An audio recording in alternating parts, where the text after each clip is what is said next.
સુરતમાં 4 વર્ષના બાળક પર અત્યાચારનો મામલો છે અને ચાઇલ્ડ ડેવલપમેન્ટ સેન્ટર પહોંચી છે પોલીસ। તો સેન્ટર પર પોલીસે કર્યું છે પંચનામું। બાળકના પરિવારને સાથે રાખીને પંચનામું કરાયું। ડોક્ટર મીરા સહાયક સામે નોંધાયો છે ગુનો। બાળકને પટકીને પગ પર બેસી અને તેને ડરાવ્યો હતો। તો આ પ્રકારના દ્રશ્યો સામે આવ્યા હતા અને ત્યારબાદ વાલીએ પોલીસ ફરિયાદ પણ કરી હતી। આ અંગે વધુ અપડેટ મેળવીશું સંવાદદાતા હાર્દિક પાસેથી। જી હાર્દિક, હવે પોલીસ સુધી આ મામલો પહોંચ્યો છે અને પોલીસ તપાસ કરી રહી છે। બિલકુલ તો સમગ્ર મામલાની વાત કરીએ તો જે સંચાલિકા છે અને બીજી એક મહિલા છે એટલે બે લોકો વિરુદ્ધ મકરપુરા પોલીસે જોઈના જસ્ટિસ એક્ટ હેઠળ ગુનો દાખલ કર્યો છે।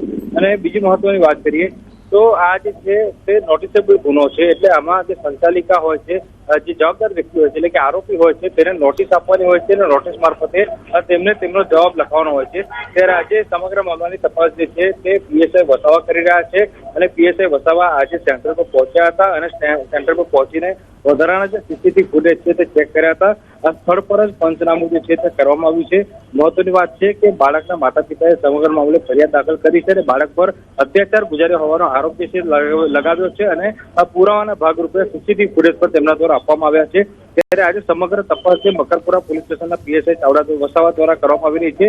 ત્યારે જે માતા પિતા છે તેમને પણ સાથે રાખવામાં આવ્યા હતા અને સ્થળ તપાસ બાદ ત્યાં સ્થળ પર જ જે પંચનામું જે છે તે કરવામાં આવ્યું હતું। જે એક્શન શું લેવાઈ શકે છે આ મામલે?